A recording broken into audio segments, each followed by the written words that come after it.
नमस्कार। कार्यक्रम में आपका बहुत बहुत स्वागत है। मैं हूं योगीराज योगेश। मित्रों, आज इस वीडियो में चर्चा होगी वो 25 लाख शिक्षकों की जिनका भविष्य सुप्रीम कोर्ट के एक आदेश के बाद अंधकारमय हो गया है। उनके सामने जीवन मरण का संकट खड़ा हो गया है। सुप्रीम कोर्ट ने हाल ही में अपने फैसले में कहा है कि ये जो 25 लाख जो शिक्षक हैं, इनको शैक्षणिक क्षेत्र में बने रहने के लिए पात्रता परीक्षा देनी पड़ेगी, जो टीईटी के नाम से जानी जाती है। मतलब एक टेस्ट उनको देना पड़ेगा, टीचर्स एलिजिबिलिटी टेस्ट, यानी टेट परीक्षा इनको क्लियर करना पड़ेगी। और यदि क्लियर नहीं कर पाएंगे तो ये नौकरी से बाहर कर दिए जाएंगे। अब ये देखिए, निश्चित तौर पर ये सुप्रीम कोर्ट का अपना फैसला है और सुप्रीम कोर्ट इसको सही ही मानती है। लेकिन क्या वास्तव में ये फैसला सुप्रीम कोर्ट का सही है? क्या ये 25 लाख से ज़्यादा शिक्षकों के साथ न्याय नहीं है कि एक झटके में आप उनको नौकरी से बाहर कर देंगे? और ये न केवल शिक्षकों के साथ अन्याय है, बल्कि सरकारी स्कूलों में पढ़ रहे लाखों छात्रों के साथ भी अन्याय है कि एक झटके में इन स्कूलों से इन शिक्षकों को आप बाहर कर देंगे तो वो जो बच्चे जो पढ़ रहे हैं उनको कौन पढ़ाएगा? उनको पढ़ाने कोई जस्टिस साहब आएंगे, कोई वकील साहब आएगा, कोई सरकार के प्रतिनिधि आएंगे, कोई नेता, कोई मंत्री, कोई अफसर आएंगे? वो कौन पढ़ाएगा उनको? इन शिक्षकों को तो चलो आप बाहर कर दीजिए, या अयोग्य हैं या पात्र हैं। ये 30 साल बाद आपको समझ में आ रहा है। जो टीचर पिछले 20 साल से 25 साल से पढ़ा रहे हैं और जिनके पढ़ाए हुए बच्चे इस देश में कोई कलेक्टर बन गया, कोई मिनिस्टर बन गया, कोई जज साहब बन गए, जस्टिस बन गए, डॉक्टर बन गए, इंजीनियर बन गए, वो अब आपको अयोग्य नजर आ रहे हैं। मतलब ये शिक्षक अयोग्य और अपात्र है क्योंकि इन्होंने परीक्षा पास करके नहीं आए, ये तो सरकार की कृपा से आए। अब दरअसल इस पूरे मैटर को यदि देखा जाए तो बहुत सारी इसमें विसंगतियां हैं। सुप्रीम कोर्ट का जो फैसला आया है, वो जो शिक्षा का अधिकार कानून जो बना 2009 में आया और 2010 में वो कानून बना, उसमें कहीं ये कह दिया गया कि इन शिक्षकों को पात्रता परीक्षा पास करनी पड़ेगी। अब ये 2009 में कह दिया गया या 2017 में संशोधन करने के बाद कहा गया कि इन शिक्षकों को पात्रता परीक्षा पास करनी पड़ेगी, अन्यथा ये नौकरी से बाहर हो जाएंगे। तो यदि 2009 में कहा गया या 2017 में कहा गया तो भी दोनों तरह से ये गलत कहा गया। कैसे आप ये अनुभवी शिक्षकों को आप परीक्षा के लिए बाध्य कर सकते हैं, जो शिक्षक कई वर्षों से पढ़ा रहे हैं?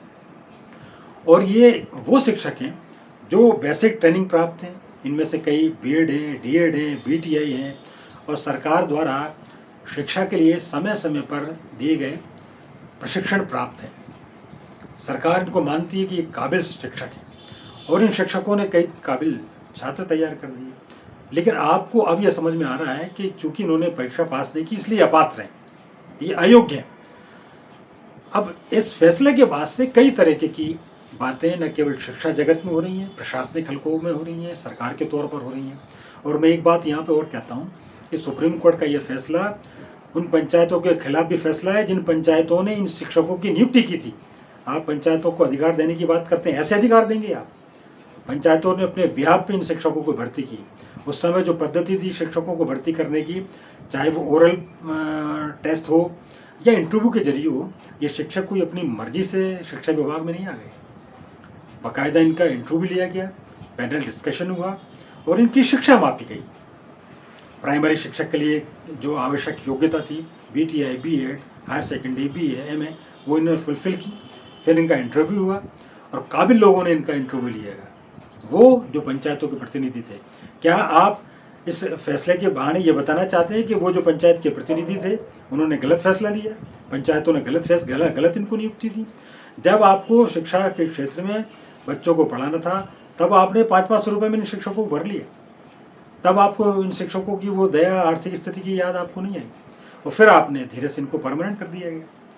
कहने का अर्थ है कि जो प्रोसेस उस समय थी वो आपने अडॉप्ट की, और ऐसा पहली बार नहीं हुआ। सिंचाई विभाग में 500-500 रुपये पर टाइम कीपर भर्ती किए गए, बाद में वो परमानेंट हो गए और आज वो सरकार के परमानेंट कर्मचारियों का हिस्सा है। टीचरों के साथ आपको क्यों नजर आ रहा है कि ये अयोग्य हैं, ये अनपढ़ हैं, ये गंवार हैं, आप ऐसा कह रहे हैं? अब ये फैसला, सुप्रीम कोर्ट का फैसला, केवल शिक्षकों को बाहर करने का फैसला नहीं है। अब ये शिक्षकों के स्वाभिमान और सम्मान का फैसला है कि जो शिक्षक 20-25 साल से पढ़ा रहे हैं वो आपको अचानक अयोग्य नज़र आने लगे, तो निश्चित तौर पर ये किसी भी काबिल शिक्षक के आत्मसम्मान को ठेस पहुंचाने वाला ये फैसला है। इसकी समीक्षा होनी ही चाहिए। और अब ये बात बार बार ये बात आ रही है कि शिक्षकों के पास अब क्या विकल्प है, क्योंकि आप देखिए जब किसी के साथ अन्याय होता है तो लोग कोर्ट पहुंचते हैं, हाई कोर्ट पहुंचते हैं, सुप्रीम कोर्ट पहुंचते हैं और इस उम्मीद में पहुंचते हैं कि कम से कम कहीं हमें न्याय नहीं मिला तो कोर्ट में तो हमें न्याय मिलेगा ही। और कोर्ट पर भरोसा आप देखिए इतना है इस जनता का, देश की जनता का इतना ज़बरदस्त है कि जरा सी कोई छोटी मोटी झगड़ा मोहल्ले में भी हो जाता है तो लोग यही धमकी देते हैं कि बेटा मैं तुझे कोर्ट में निपट लूँगा, कोर्ट में आना हम बताएंगे तुझे। ये भरोसा है कोर्ट का। लोग आज भी विश्वास करते हैं कि हमें कहीं से न्याय नहीं मिले लेकिन कोर्ट से न्याय मिलेगा। लेकिन जब कोर्ट से ऐसे फैसले आने लगे, ये बिल्कुल अगेंस्ट नेचुरल जस्टिस के खिलाफ है कि आप 25 लाख शिक्षकों को एक साथ बाहर कर दें, उनके सामने रोजी रोटी का संकट खड़ा कर दें। ये कौन सा न्याय है? निश्चित तौर पर सुप्रीम कोर्ट के जजों ने शिक्षकों की दलील सुनी होंगी, वकीलों की दलील सुनी होंगी, इसके बाद ये फैसला दिया होगा। लेकिन फिर भी ये फैसला कई दृष्टि से न्याय संगत नहीं लगता। शिक्षकों की रोजी रोटी आजीविका छीनने का हक किसी को नहीं है। हम यहाँ यह नहीं कह रहे हैं कि सुप्रीम कोर्ट जो बार बार कह रही है कि ये जो शिक्षकों बच्चों को उच्च क्वालिटी की शिक्षा मिलनी चाहिए, निश्चित तौर पर मिलनी चाहिए, इससे कोई इनकार नहीं कर रहा। और अभी तक जो शिक्षा मिल रही क्या वो निम्न क्वालिटी की शिक्षा है, या पात्रता परीक्षा पास करने के बाद ही ये माना जाएगा कि यह बच्चों को उच्च क्वालिटी की शिक्षा मिलेगी? उच्च क्वालिटी की शिक्षा मिले इसके लिए सरकार की भी जिम्मेदारी है, सरकार का भी दायित्व और शिक्षकों का भी दायित्व है। हम सब बिल्कुल ये चाहते हैं कि हाई क्वालिटी की शिक्षा बच्चों को मिले, लेकिन हाई क्वालिटी का न्याय भी जनता को मिले, हाई क्वालिटी का न्याय भी शिक्षकों को मिले, ये भी लोग उम्मीद करते हैं। ये नहीं कि एक झटके में सब शिक्षकों को एक यदि पात्रता परीक्षा वो पास नहीं कर पाए तो उनको नौकरी से बाहर कर दिया जाए। इस आरटीआई कानून में भी कई सारी खामियां हैं। सबसे प्रमुख बात यह कि 2010 का कानून 2010 के पहले वालों पर कैसे लागू होगा, मतलब भूत लक्ष्य प्रभाव से कोई भी कानून कैसे आप लागू कर सकते हैं, यह सबसे बड़ी विसंगति है। कोई भी नियम कायदे कानून बनाए जाते हैं तो निकट भविष्य के लिए बनाए जाते हैं। आगे आप पात्रता परीक्षा लेके शिक्षकों की भर्ती करो, लेकिन जो शिक्षक 2010 के पहले भर्ती हुए उनसे पात्रता परीक्षा लेने का कौन सा नियम, ये तर्कसंगत नहीं है। इसकी समीक्षा होनी चाहिए। यदि कोई कानून में गड़बड़ी है, शिक्षा का अधिकार कानून में गड़बड़ी है, उसको ठीक किया जाना चाहिए। वो क्लॉज हटाए जाने चाहिए जिसमें पात्रता परीक्षा 2010 के पहले के शिक्षकों पर लागू करने की बात कही गई हो, वो क्लॉज निश्चित तौर पर बदलना चाहिए।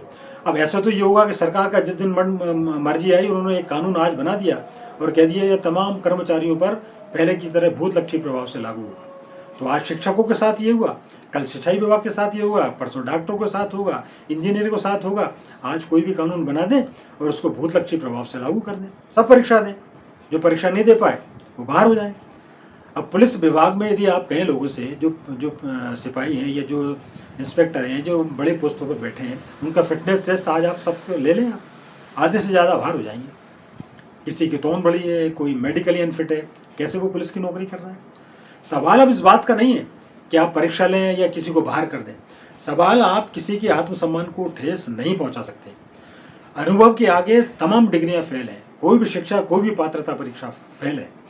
और हमारे यहाँ तो कहा जाता है कि गुरु, वैद्य, ज्योतिषी, डॉक्टर ये जितने अनुभवी होंगे उतने ही दक्ष होंगे, उनको किसी पात्रता परीक्षा की आवश्यकता नहीं है। ये बातें हो सकता है कुछ कानूनविदों को अच्छी न लग रही हो, लेकिन जब आप इन शिक्षकों के न्याय की दृष्टि से देखेंगे तो निश्चित तौर पर आपको लगेगा कि ऐसे 25 लाख से ज़्यादा शिक्षकों को एक ही झटके में नौकरी से बाहर कर देने वाला जो फैसला है, निश्चित तौर पर सुप्रीम कोर्ट ने यह राहत देने की कोशिश की कि हम साहब आपको बाहर नहीं कर रहे, हम तो आपको मौका दे रहे हैं और 3 साल का मौका दे रहे हैं। 3 साल के दौरान आप परीक्षा पास कर लें। सवाल इस बात का है कि अब तो परीक्षा का सवाल ही नहीं, अब सवाल इस बात का है कि ये जो कानून में 2010 का कानून आप भूत लक्ष्य प्रभाव से कैसे लागू कर सकते हैं, ये सवाल है। कोई भी कानून आज बना वो कल कैसे लागू होगा, ये सवाल है। ये सवाल है कि शिक्षकों के सम्मान के साथ आप खिलवाड़ कैसे कर सकते हैं। जो शिक्षक 20-25 साल से पढ़ा रहे हैं उनको आप परीक्षा देने के लिए बाध्य कैसे कर सकते हैं? वो क्या अपात्र हैं? और इस दौरान उन्होंने जितने बच्चों को पढ़ा दिया फिर तो उनकी भी परीक्षा आप लो, आप वो सब अपात्र घोषित हुए। तो कहने का अर्थ है कि बहुत सारी विसंगतियाँ हैं। मेरा फिर शिक्षकों की तरफ से सुप्रीम कोर्ट से भी आग्रह है कि इस पर एक बार फिर विचार किया जाए और शिक्षकों के सामने भी अभी ये कोई अंतिम अस्त्र नहीं है, ये अंतिम लड़ाई नहीं है, आपके सामने अभी विकल्प खुले हैं। आप इस मामले को संवैधानिक बेंच में ले जाइए, परिणाम जो भी हो वहाँ से जो भी फैसला हो वो आप मान्य कीजिए और ज़रूरत पड़े तो आंदोलन कीजिए। सरकार के खिलाफ इतना तगड़ा आंदोलन हो कि सरकारों को समझ में आए कि कैसे अनुभवी शिक्षकों की परीक्षा के लिए आप उनको परीक्षा देने के लिए बाध्य कर सकते हैं। सरकार की भी इसमें साजिश है, सरकार भी इसको समझे कि कैसे उन्होंने आपको परीक्षा लेने दी, कोई शिक्षक मना कर रहे थे क्या? जब वो भर्ती होने आए ले लेते हैं परीक्षा उनकी, कोई शिक्षक जो है परीक्षा से नहीं घबरा रहा, न डर रहा। लेकिन एक उम्र होती है परीक्षा की, एक एक एक आईक्यू का लेवल होता है, एक दिमाग का लेवल होता है परीक्षा देने के लिए। आप ये थोड़ी कि आप पात्रता परीक्षा भी दे लें और फिर कहते हैं आप नौकरी में जाएं। सरकार को भी इसमें संवेदनशीलता के साथ काम करना चाहिए। जो सारे शिक्षक 20-25 साल से पढ़ा रहे हैं वो सब रेगुलराइज करना चाहिए। शिक्षकों की जो भी मांगे हैं वो पूरी करना चाहिए। शिक्षकों को इस मामले में, सरकार को इस मामले में सहानुभूतिपूर्वक विचार करना चाहिए। ज़रूरत पड़े तो अध्यादेश लाना चाहिए। सरकार के सामने सबसे बड़ी दिक्कत ये है कि ये बेचारे भी शिक्षक हैं। यही मामला दलितों का होता, किसी पिछड़ों का होता, किसी अल्पसंख्यकों का होता, सरकार तुरंत आगे बढ़ के चिल्ला चोट करती कि हम अध्यादेश लेके आएंगे संसद में ज़रूरत पड़ी तो। ये चूंकि कर्मचारियों का मसला तो सरकार चुप्पी साधे बैठी है, सरकार मुंह में दही जमाए बैठी है। सरकार, शिक्षक ऐसा उग्र आंदोलन करें कि ये सरकार के कान खड़े हो जाएं और यदि सुप्रीम कोर्ट ऐसे फैसले देती तो सरकार अध्यादेश लेकर आए। एक सांसद है वो इसको एक प्राइवेट मेंबर बिल भी लेके आए इस मामले को लेकर।